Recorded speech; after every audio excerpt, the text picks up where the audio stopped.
yan, mga kapiksi. So, you have to change your inner world, your inner thoughts, mga kapiksi. Yung change na yan, yung pagbabago na yan, mga kapiksi, magdadala yan ng maganda and positibong resulta sa'yo. So, bago pa mag-reflect sa physical world mo yung change, kailangan ikaw muna yung magbago sa sarili mo. Become the better version of yourself, mga kapiksi. Okay? Ito yung mga positive changes when it comes to money. Guys, lahat ng mga sakripisyo nyo, ito yung mga sacrifices nyo, magbubunga, no? Magbubunga yung mga sakripisyo nyo sa mga pagtatrabaho. So, let's say, for example, baka palagi ka nag-OT,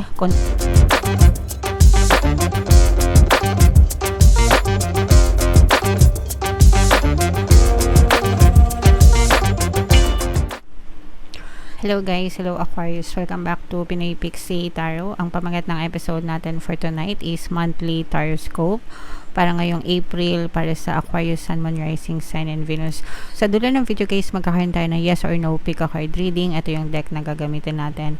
Pwede kayo magtanong ng isang tanong, answerable by yes or no. Tapos titingnan natin yung sagot ng tarot sa inyo. So sa dulo ng video yan guys. Kaya make sure na panoorin yung video hanggang sa dulo. So, unahin natin tong deck na to. Tingnan natin yung mga mensahe sa inyo, mga kapiksi. Wow. Wow, grabe. Nakikita nyo ba yung nakikita ko, guys? So, napaka-positive ng mga mensahe sa inyo, no? Abundance guys, kasaganaan, pagpapala, diba, within the next few months. Parang sinasabi dito guys, within the next few months, pagpasok ng April, or pwedeng simula pagpasok ng April, mga kapiksi, talagang abundance, kasaganaan, pagpapala yung inyong mararanasan. Ito yung timeline guys, no? Ibig sabihin nito, within the next few months, pwede kayong maka-experience ng mga bagay na pinagdadasal nyo o yung mga minamanifest nyo.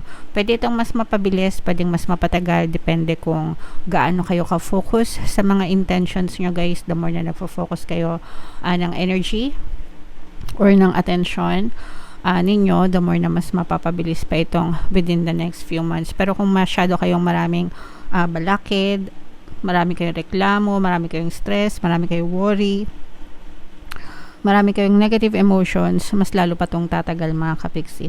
So you have to work on your energy guys para mas mapabilis yung mga manifestation nyo. And again guys, abundance, pagpapala, kasaganaan, kasama to sa mga mamamanifest nyo. So i-mind nyo na yan sa comment section, and make sure guys na you always affirm for abundance, no? Pagdating sa mga money affirmations guys, tatlo yung palagi ko sinishare sa inyo. Money, money come to me, palagi ako may pera, palagi ako nagkakapera, I'm the king of abundance, I'm the queen of abundance. Yung mga dating kapiksi natin dyan, kabisado na nila yan sa mga bagong viewers natin. Palagi nyo silang i-affirm, i-type nyo na rin sa comment section, mga kapiksi, para talagang magsimulang guminhawa yung buhay nyo, guys. Alright? And of course, ito napakagandang mensahe rin ito na nag-i-improve yung inyong mga kalusugan, guys, sa kahit anong aspeto, no? Mental, emotional, physical health, and even spiritual health, mga kapiksi. Syempre, palaging ipagdasal, and of course, wag nyo ring iti-take for granted, no? Make sure na magpa-check up kayo, kumonsulta sa mga manggagamot, ganyan.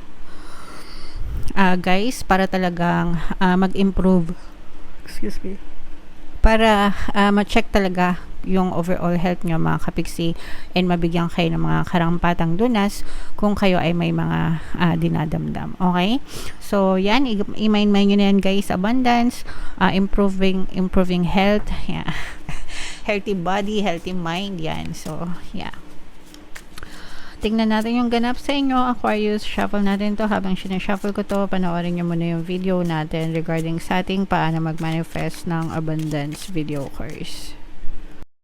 Kapiksi, sawa ka na ba sa mga struggles at hirap sa buhay mo? Masipag ka ba at masikap sa buhay ngunit hindi ka pa rin umaasenso?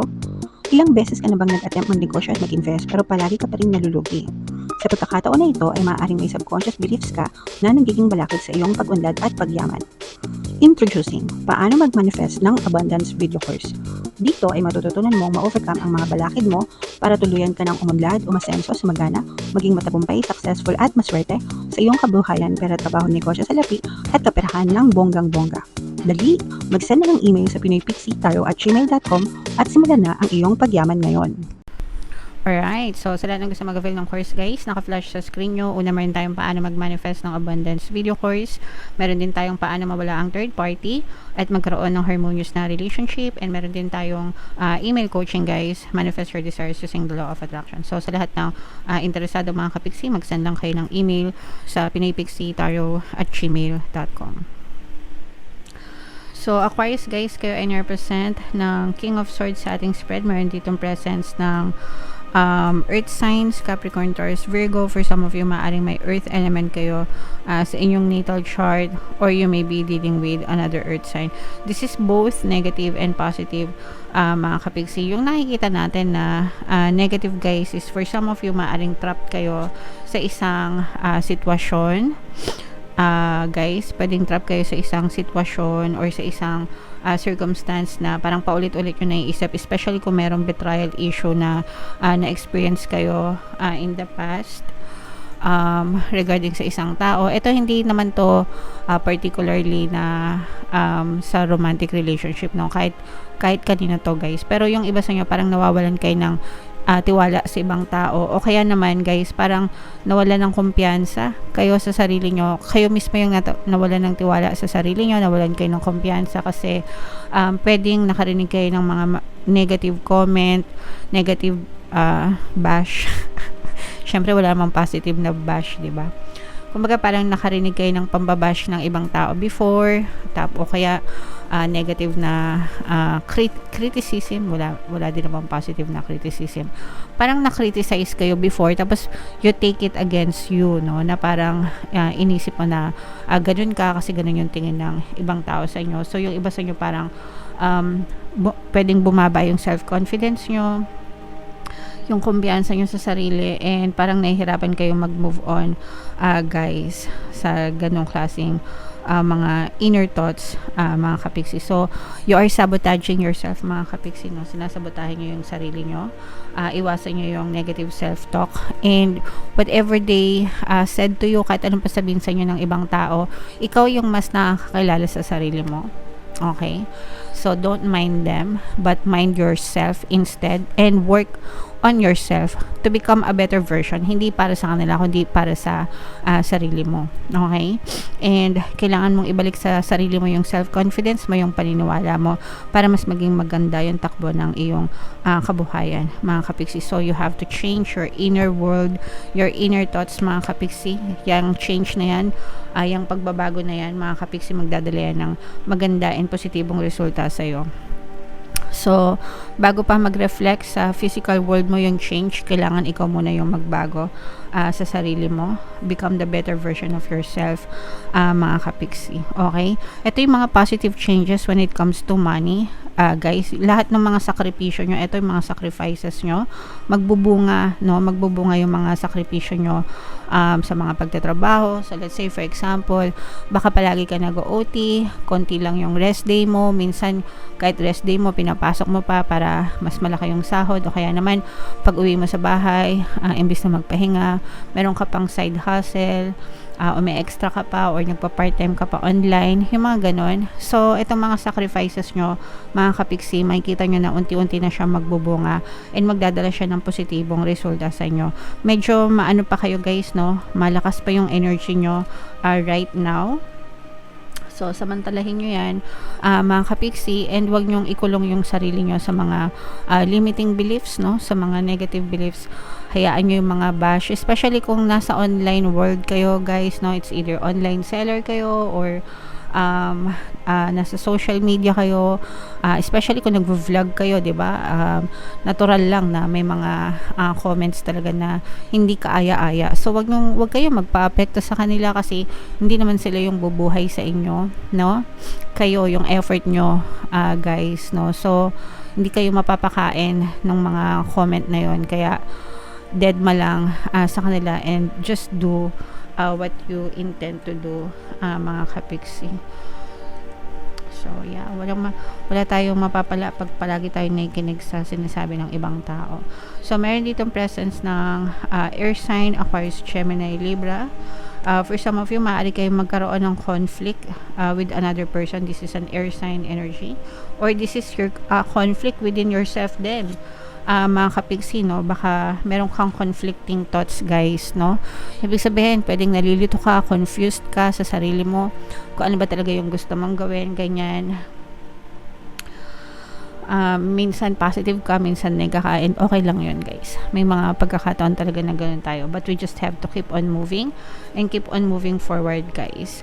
Magiging maganda din yung takbo ng kaperahan sa inyo. Meron kayong mga opportunities na pwede nyong paglagakan, especially pagdating sa investment, mga kapigsi, para magsisimula kayo ng panibagong journey.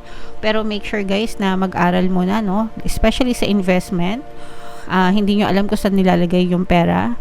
Palaging may risks yan, guys. So mag-start muna kayo sa mga low risk type of investment para hindi kayo masyadong malugi, di ba? Kahit na maliit yung return, at least maliit din yung losses. Basta pag-aralan nyo mabuti whatever, kung ano man yung mga opportunities na papasukin nyo, mga kapigsi, kasi maaari din ito magdala ng additional source of income para sa inyo, guys. Okay?